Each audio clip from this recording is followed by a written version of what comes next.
이번 동영상은 2019년 11월 12일과 14일에 있었던 디지털 집중회로 16번째와 17번째 동영상에 대한 내용입니다.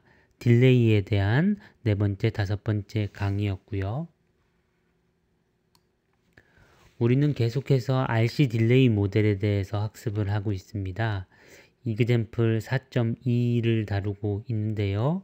이것은 3인풋 낸드 게이트를 생각을 하고 있습니다.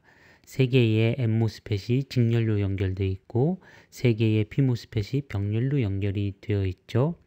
그런데 이때 엠모스펫으로 이루어진 아랫부분과 피모스펫으로 이루어진 윗부분이 동일한 크기의 컨덕턴스를 가지기 위해선 혹은 이펙티브 레지스터를 가지기 위해선 어떻게 해야 될까요? 인버터일 경우에는 피모스가 약 2배 정도의 너비를 가지면 동일한 레지스턴스를 가진다고 생각을 해 주었는데요. 이번에는 엠모스펫 같은 경우에 이것들이 엠모스펫이 시리즈로 연결이 되어 있기 때문에 풀다운 네트워크가 활성화가 되는 경우에 있어서도 만약에 각각이 R의 크기를 가지고 있다면 전체의 풀다운 네트워크가 가지게 되는 저항값은 3 곱하기 R이 될 것입니다. 만약 피모스펫이 위에 엠모스펫보다 2배로 넓은 형태로 가장 작은 너비의 2배로 되어 있다면 이 경우에는 피모스펫으로 이루어진 풀업 네트워크가 보일 수 있는 저항의 값은 R이거나 혹은 R을 2로 나눈 값이나 혹은 3으로 나눈 값으로 될 것입니다. 그렇기 때문에 엠모스펫의 크기를, 너비를 더 넓히지 않을 경우에는 위하고 아래의 이펙티브 레지스터가 서로 달라지게 됩니다. 따라서 여기서는 엠모스펫의 크기를, 너비를 3배씩 확장을 하여서 엠모스펫이 보이게 되는 그 레지스턴스 값이 R 값에 맞추도록 그렇게 해줍니다. 그러면 각각의 인풋 입장에서 보게 되면 엠모스펫이 너비 3짜리가 보이게 되는 거고 피모스펫은 너비 2짜리가 보이게 되기 때문에 이펙티브하게는 인풋 캐패시턴스가 OC에 해당하는 것이 보일 것이라는 걸 알 수 있고요. 반면 디퓨전 캡 같은 경우에는 이제 그 녀석들의 크기가 3배와 그 다음에 2배로 결정이 되어 있기 때문에 각각 2 곱하기 2C나 혹은 3C 같은 것들이 소스 드레인 양단에 붙어 있게 될 것입니다. 오른쪽 그래프에 보이고 있는 상황이 지금 이렇게 인풋 캐패시턴스와 아웃풋 캐패시턴스를 나타내고 있고요. 이것들을 하나로 이렇게 잘 정리를 해주면 인풋 캐패시턴스는 마치 OC인 것처럼 보일 것이고요. 그리고 필요 없는 다른 내용들을 다 삭제를 해주고 나면 그러면 아웃풋 노드인 Y쪽에는 9C의 캐패시턴스가 보일 것입니다. 이 9C의 캐패시턴스는 가장 위에 있는 엠모스펫이 가지고 있는 3C의 디퓨전 캐패시턴스와 그리고 피모스펫 들이 기여하게 되는 각각의 EC만큼의 캐패시턴스가 3배 곱해져서 얻어진 것들이고요. 그래서 이것들은 이제 바이어스에 관계없이 늘 보이게 되는데 그 밑에 달려있는 중간과 위에 있는 엠모스펫 사이의 3C라든지 혹은 가장 밑과 중간 모스펫 사이의 3C 같은 경우는 바이어스에 따라서 바이어스 컨디션에 따라서 보일 때도 있고 안 보일 때도 있을 것입니다. RC 딜레이 모델에서는 이제 RC 서킷으로 원래는 비선형인 모스펫을 R과 C의 네트워크로 나타내기 때문에 그러면 RC 네트워크 있을 때 이것의 프로파게이션 딜레이가 어떻게 되는가 하는 것이 중요한 문제가 되는데요. 이번 슬라이드에서는 간단한 RC 서킷을 갖다 놓고 그것을 실제로 풀어봅니다. 풀어보면 식 4.7과 같이 풀리게 되어 있고요. 이것으로부터 프로파게이션 딜레이를 구해보면 R 곱하기 C에다 로그 2를 곱하게 되어 있습니다. 아시다시피 로그 2는 대략 0.7 정도의 값을 가지고 있고요. 그렇기 때문에 사실 우리가 프로파게이션 딜레이를 표시하고 싶다면 0.7 곱하기 RC라고 표시하는 게 맞겠지만 그렇지만 우리가 지금 말하고 있는 이 이펙티브 레지스터라는 값이 어디까지나 피팅을 위한 값이라는 것을 생각을 해 보십시오. 그 정확한 값이라는 것은 존재하지 않고 프로파게이션 딜레이를 맞추기 위한 유효한 값을 생각을 해주는 것이기 때문에요. 그래서 이와 같은 관점에서 이 로그 2 0.7에 해당하는 것을 저 이펙티브 R 쪽에 그냥 머지를 시켜서 간단하게 프로파게이션 딜레이는 그냥 RC다 라고 부르도록 하겠습니다. 듣고 계시는 분들은 여기서 이렇게 말하더라도 그것이 로그 2를 포함을 생각을 하셔야 될 거고요. 첫 번째 단락은 그와 같이 퍼스트 오더 RC 서킷에 대한 것인데요. 두 번째 단락은 이제 RC 서킷이 두 개가 달려 있는 겁니다. RC가 있고 그 뒤에 또 RC가 있을 때의 식이 풀어보면 4.11과 같이 된다고 하는데요. 이렇게만 돼도 벌써 프로파게이션 딜레이를 2로부터 구해내는 것은 간단하지 않을 것입니다. 하물며 프로파게이션 훨씬 더 복잡한 회로드가 있었을 때 RC로 이루어져 있다 하더라도 이것이 식이 너무 복잡하게 되면 우리가 이렇게 RC 모델로 간략하게 만드는 효용이 떨어지게 됩니다. 따라서 우리는 어떤 일을 하고 싶냐면 복잡한 RC 네트워크라도 그냥 간단하게 하나의 프로파게이션 딜레이를 금방 구해낼 수 있는 방법은 없을까라는 질문. 자, 그럼 그렇게 따지게 되고요. 다음번에 이제 우리가 조금 더 엘모어 딜레이라는 그런 개념에 대해서 얘기를 하게 될 텐데 이 슬라이드는 이그젬플 4.4와 4.5를 다루고 있습니다. 그래서 유닛 인버터를 생각을 해 주고요. 여기서 유닛이라고 말하는 건 이제 PMOS라고 NMOS가 비율이 이제 NMOS는 가장 작은 너비를 가지고 있고 PMOS펫은 그것보다 2배 크게 돼 있고요. 물론 랭스도 가장 미니멈을 가지고 있고요. 이런 게 있는데 하나의 유닛 인버터가 동일한 M개의 유닛 인버터들을 끌어당기고 있다고 드라이브를 해야 된다고 생각을 해보는 것이죠.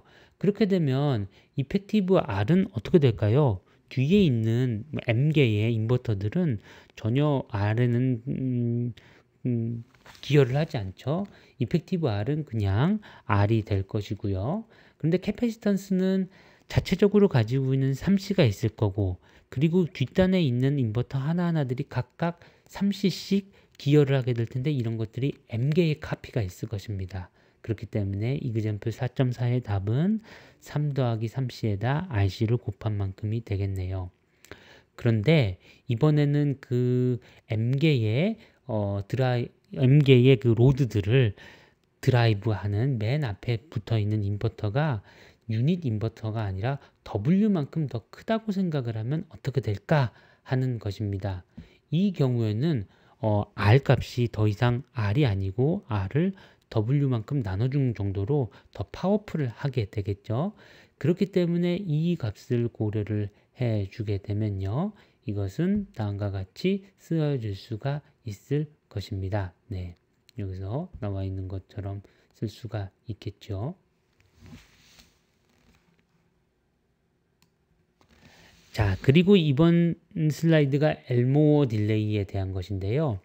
그래서 우리가 이 문제를 다룰 때 각각의 트랜지스터를 R과 C의 네트워크로 만들게 되면 주로 생성되는 형태들이 이와 같이 R과 C가 마치 나무처럼 이어져 있는 것입니다. 저기에 나무의 뿌리에 해당하는 부분이 이 아래쪽 그림에서 전화번이 달려있는 부분이고요. 그 다음에 쭉 줄기가 있고 각각에는 캐패시턴스들이 이렇게 달려있는 것이죠. 여기서는 이제 가지가 쭉 이어져 가지고 끝까지 마지막 잎새까지 쭉 이어지는 것을 나타내는 것인데요. 실제 수업 시간에서는 이렇게 생기지 않고 중간에 가지들이 쫙 쳐져 있는 정말로 나무 같은 모양들도 다루었습니다.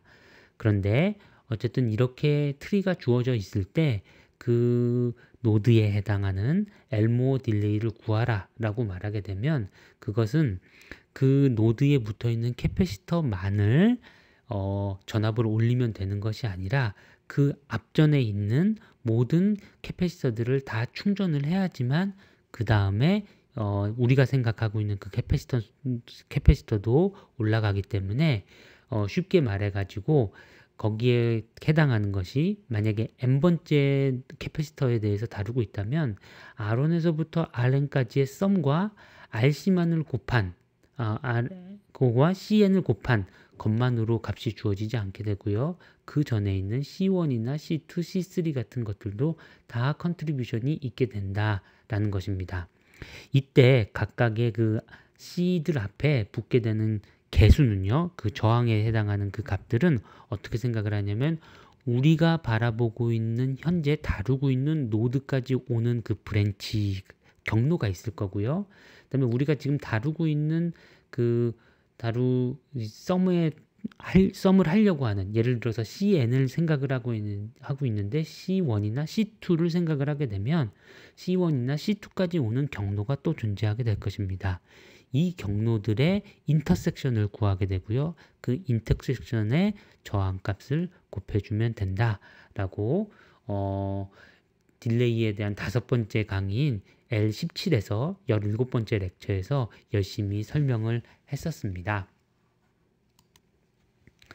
자, 그리고는 이그젬플 4.7에 대해서 다루었는데요. 이거는 3인풋 낸드가 있는데 그것이 로드로 H개의 카피들을 이렇게 동일한 것들을 붙여 놓은 상황이었을 때 이것이 풀업과 풀다운 혹은 라이징 엣지나 혹은 폴링 엣지일 때 프로파게이션 딜레이가 어떻게 될 것인가에 대해서 다루었습니다.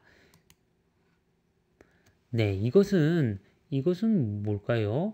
이것은 보시면 이건 풀업 상황이고요. 풀업인 상황 중에서 저 Y노드가 있는데 Y노드하고 저 VDD 사이에 R이 보이시죠? 그 말은 피모스펫이 하나만 켜져 있는, 피모스펫이 가장 약하게 켜져 있는 상황을 생각을 한 것입니다.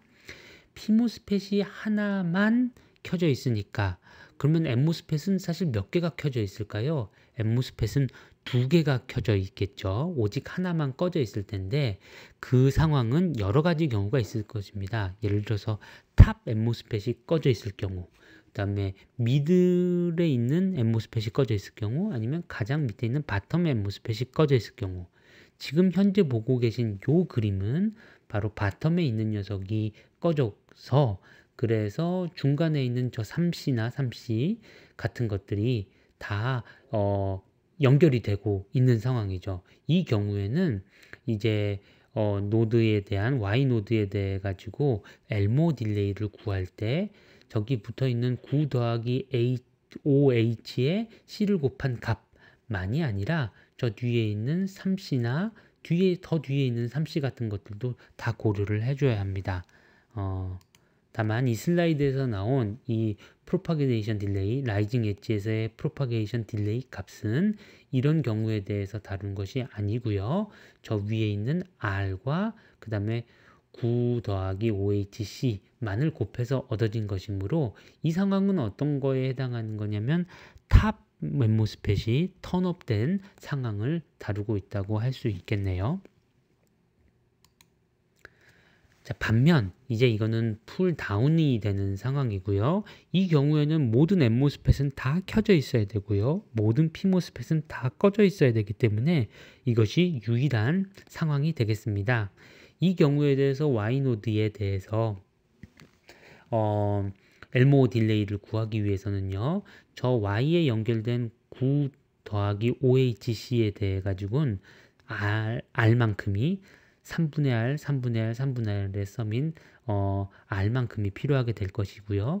반면 중간에 있는 3C에 대해서는 3분의 2 R이 필요하게 될 거고, 가장 밑에 있는 3C에 대해서는 오직 3분의 R만이 필요하게 될 것입니다. 왜 그렇게 되는지는 다시 말씀드렸지만 교집합, 인터섹션 개념으로 생각하시면 금방 이해하실 수 있을 것이라 생각하고요.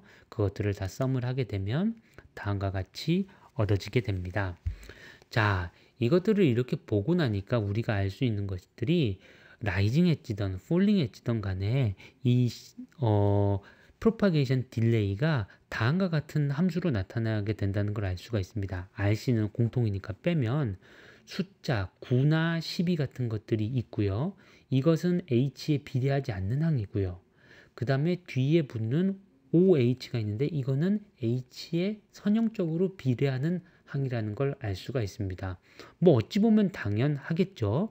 그렇지만 이것을 조금 정식화시켜서 생각을 해볼 수 있고요. 그래서 다음과 같이 생각을 합니다. 딜레이를 두 가지로 나눠 가지고 H에 대해서 선형적으로 비례하는 항들을 이것을 에포트 딜레이라고 부르고요. 그리고 그것 없이 그냥 자기 자신 위에 그러니까 로드가 없어가지고 언로디드 상태가 되었음에도 불구하고 가질 수밖에 없는 그런 딜레이를 페리스틱 딜레이라고 부릅니다. 그래서 앞에 본 것과 같이 9RC라든지 12RC 같은 것들이 바로 페리스틱 딜레이가 되겠고요. 그 다음에 공통적으로 OHRC의 꼴을 보이죠. 예, 이 OHRC의 꼴을 보이는 것을 에포트 딜레이라고 부르고 로드 캡이 얼마나 많냐에 따라 가지고 이것들은 더 커지겠죠. 바로 저 OH에 해당하는 저 H가 곱해지는 것이 로드 캡을 나타내는 것일 겁니다. 네, 그래서 지금 이제 여기까지 배우고 나면 엘모 딜레이라는 개념을 사용해서 엘모 딜레이는 사실 그 실제 이 회로가 보이게 되는 프로파게이션 딜레이의 어퍼 리밋이라는 것이 알려져 있거든요. 그래서 어퍼 리밋을 알 수 있다는 것은 우리가 상당히 보수적으로 접근을 했을 때 최악의 상황에 이 시스템이 보이게 된 프로파게이션 딜레이가 어느 정도인지 알 수 있기 때문에 이 엘모 딜레이를 최소화하는 방향으로 우리가 움직인다면 실제 딜레이 값도 낮출 것이라 생각할 수 있습니다. 그리고 이것이 두 가지 성분으로 나눠져 있구나. 그 자기 자신과 그 뒷단의 성분으로 되어 있는 것을 알 수 있구나 라는 점을 깨달을 수 있었습니다. 다음 강의에서는 이것을 좀 더 확장을 하여서 패스가 있었을 때 하나의 소자가 아니라 그들이 연속으로 연결이 되어 있을 때 우리가 어떻게 접근할 수 있는지에 대해서 다루어 보도록 하겠습니다. 감사합니다.